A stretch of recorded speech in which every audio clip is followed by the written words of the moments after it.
കിഴക്കുദിച്ച നക്ഷത്രത്തിൻ്റെ പിന്നാലെ യഹൂദരുടെ രാജാവിനെ ആരാധിക്കാനായി കടന്നു ചെന്ന് കാഴ്ചവസ്തുക്കൾ സമർപ്പിച്ച് തിരികെ പോന്ന ജ്ഞാനികളുടെ ജീവിതമാണ് മത്തായിയുടെ സുവിശേഷം 2-ാം അധ്യായം 1 മുതൽ 12 വരെയുള്ള വാക്യങ്ങളിൽ നാം വായിക്കുന്നത്.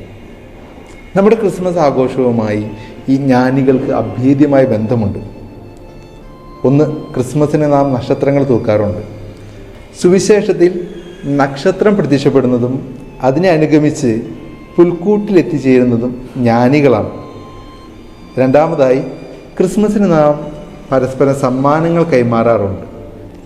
ഈശോയ്ക്ക് ആദ്യമായി പൊന്നും മീറയും കുന്തിരുക്കവുമായ സമ്മാനങ്ങൾ കൈമാറിയത് ജ്ഞാനികളാണ്. അതിൻ്റെ തുടർച്ചയായിട്ടാണ് നാമും പരസ്പരം സമ്മാനങ്ങൾ ക്രിസ്മസിന് കൈമാറുന്നത്.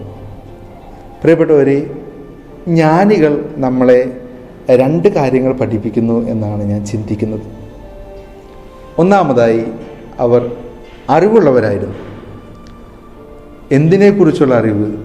ദൈവവചനത്തെക്കുറിച്ചുള്ള അറിവ്.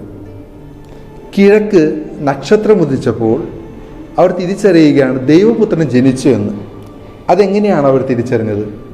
സംഖ്യയുടെ പുസ്തകം 24-ാം അധ്യായം 17-ാം വാക്യത്തിൽ നാം വായിക്കുന്നു, യാക്കോബിൽ നിന്നും ഒരു നക്ഷത്രം ഉദിക്കും, ഇസ്രായേലിൽ നിന്നും ഒരു ചെങ്കോൽ ഉയരും.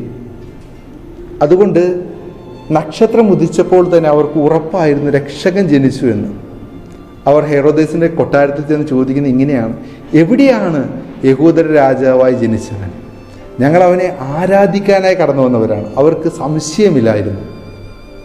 ഇന്ന് വിരൽത്തുമ്പിൽ എല്ലാ അറിവും സ്വന്തമായിട്ടുള്ളവരാണ് നമ്മൾ. നമ്മിൽ പലരും പല മേഖലകളിലും എക്സ്പേർട്ടുകളാണ്.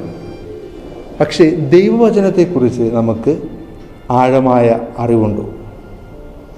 മത്തായിയുടെ സുവിശേഷം 22-ാം അധ്യായത്തിൽ പുനരുദ്ധാനത്തെക്കുറിച്ച് തന്നോട് ചോദ്യങ്ങൾ ചോദിക്കുന്ന സദുക്കായരോട് ഈശോ പറയുന്ന മറുപടിയുണ്ട്. 22-ാം അധ്യായം 29-ാം വാക്യം, ദൈവവചനത്തെക്കുറിച്ചോ ദൈവത്തിൻ്റെ ശക്തിയെക്കുറിച്ചോ അറിയാത്തത് കൊണ്ടല്ലേ നിങ്ങൾക്ക് തെറ്റുപറ്റിയത്? എല്ലാ അറിവും ഉണ്ടെങ്കിലും ദൈവവചനത്തെക്കുറിച്ചുള്ള അറിവില്ലായ്മ നമ്മളെ തെറ്റിലേക്ക് നയിക്കാം. അതുകൊണ്ട് ജ്ഞാനികളെ പോലെ ദൈവവചനത്തിൽ ആഴമായ അറിവുള്ളവരായി മാറുവാനായി നമുക്ക് പരിശ്രമിക്കാം. രണ്ടാമതായി, ഇവരെ ജ്ഞാനികളെന്ന് വിളിക്കാനായിട്ടുള്ള ഒരു കാരണം, ഇവരുടെ ജ്ഞാനം ഇവരെ നയിച്ചത് എങ്ങോട്ടാണ്? പുൽക്കൂട്ടിലേക്കാണ്. അവിടെ അവർ ഉണ്ണീശോയെ കാണുന്നു. ഈശോയുടെ മുമ്പിൽ മുട്ടുകുത്തി ആരാധിച്ച് പൊന്നും മീറയും കുന്തിരിക്കവും കാഴ്ചവെക്കുന്നു. അവരുടെ അറിവും ജ്ഞാനവും അവരെ നയിച്ചത് എളിമയിലേക്കും ദൈവാരാധനയിലേക്കുമാണ്. യഥാർത്ഥ അറിവുകൾ നമ്മളെ ഈശോയിലേക്കും ആരാധനയിലേക്കുമാണ് നയിക്കുന്നത്. മധ്യകാലഘട്ടത്തിൽ ജീവിച്ച ഒരു വിശുദ്ധനാണ് വിശുദ്ധ തോമസ് അക്വീനാസ്. സഭ കണ്ട എക്കാലത്തെയും പ്രഗത്ഭനായ പണ്ഡിതനാണ് അദ്ദേഹം. ദൈവശാസ്ത്രത്തിലും തത്വശാസ്ത്രത്തിലും ബൈബിളിലും മറ്റു വിഷയങ്ങളിലുമെല്ലാം ആഴമായ അറിവ് അദ്ദേഹത്തിനുണ്ടായിരുന്നു. തോമസ് അക്വീനാസ് എഴുതിയ സുമ്മ തിയോളജിയ എക്കാലത്തെയും ക്ലാസിക്കുകളിൽ ഒന്നാണ്. തൻ്റെ ജീവിതത്തിൻ്റെ 49 വർഷക്കാലം കൂടുതൽ സമയം അദ്ദേഹം ചെലവഴിച്ചത് പഠിക്കാനും വായിക്കാനുമായിട്ടാണ്. ഈ മഹാവിശുദ്ധൻ മരിക്കുന്നതിന് 3 മാസം മുമ്പ് 1273 ഡിസംബർ 6-ാം തീയതി വിശുദ്ധ ബലി അർപ്പിക്കുന്നതിന് മധ്യേ അദ്ദേഹത്തിന് ഒരു ദർശനമുണ്ടാകുന്നു. സ്വർഗത്തെക്കുറിച്ചുള്ളൊരു ദർശനമാണ് എന്നാണ് പറയപ്പെടുന്നത്. അതിനുശേഷം പേനയെടുത്ത് ഒരു വരി പോലും അദ്ദേഹം എഴുതുന്നില്ല. അപ്പോൾ അദ്ദേഹത്തിൻ്റെ സുഹൃത്തുക്കളും സെക്രട്ടറിയും എല്ലാം അദ്ദേഹത്തോട് ചോദിക്കും, താങ്കളുടെ ചിരകാല അഭിലാഷമായ സുമ്മ തിയോളജി എഴുതി പൂർത്തിയാക്കുന്നില്ലേ?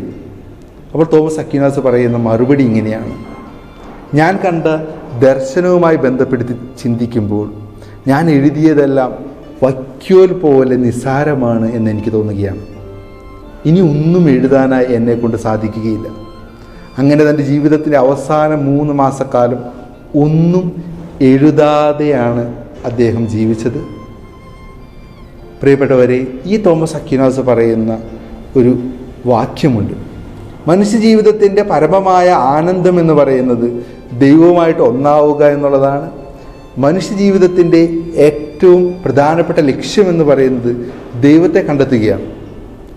എല്ലാ അറിവുകളും ഉണ്ടായിട്ടും ദൈവദർശനത്തിന് മുമ്പിൽ തൻ്റെ അറിവുകളെ നിസ്സാരമായി കണ്ട തോമസ് അക്വീനാസിനെ പോലെ, ജ്ഞാനമുണ്ടായിട്ടും ഉണ്ണീസോയുടെ മുമ്പിൽ മുട്ടുകുത്തി ആരാധിച്ച് കാഴ്ചകൾ സമർപ്പിച്ച ജ്ഞാനികളെ പോലെ നമ്മുടെ അറിവും നമ്മളെ ദൈവത്തിലേക്ക് എത്തിക്കണം. അല്ലെങ്കിൽ നമ്മുടെ അറിവുകൾ നമുക്ക് ദൈവികമായി യാതൊരു ഉപകാരവും ചെയ്യുന്നില്ല. ഇങ്ങനെയുള്ള ഒരു അറിവിലേക്ക് താൻ കടന്നു വന്നുകൊണ്ടാണ് പൗലോസ്ലീഹ പറഞ്ഞത്, നിങ്ങളുടെ ഇടയിലായിരുന്നപ്പോൾ യേശുക്രിസ്തുവിനെ കുറിച്ചല്ലാതെ, അതും ക്രൂശിതനായവനെ കുറിച്ചല്ലാതെ മറ്റൊന്നിനെക്കുറിച്ചും അറിയേണ്ടതില്ല എന്ന് ഞാൻ തീരുമാനിച്ചു. ദൈവത്തെ ദർശിച്ച തോമസ് അക്വീനാസിന് പിന്നീട് തൻ്റെ അറിവുകളെല്ലാം നിസ്സാരമായിട്ടാണ് തോന്നിയത്. ആ ദൈവദർശനം അദ്ദേഹത്തെ ദൈവ ആരാധനയിലേക്ക് നയിച്ചു. ജ്ഞാനികളാണെങ്കിലും അവരുടെ ജ്ഞാനം അവരെ പുൽക്കൂട്ടിലേക്ക് നയിച്ചു. പുൽക്കൂട്ടിൽ ഉണ്ണീശോയെ കണ്ടപ്പോൾ അവർ സ്വയം മറന്ന് ഈശോയുടെ മുമ്പിൽ മുട്ടുകുത്തി ആരാധിച്ച് പൊന്നും മീറയും കുന്തിരിക്കവും കാഴ്ചവെച്ചു. അതിനാൽ പ്രിയപ്പെട്ടവരെ, ജ്ഞാനികളെ പോലെ ദൈവവചനമാകുന്ന യഥാർത്ഥ അറിവുള്ളവരും ആ അറിവ് ദൈവദർശനത്തിലേക്ക് നയിക്കുന്നവരും ആ ദൈവദർശനം യഥാർത്ഥ ആരാധനയിലേക്ക് മാറുന്നതിനായി നമുക്ക് പരിശ്രമിക്കാം.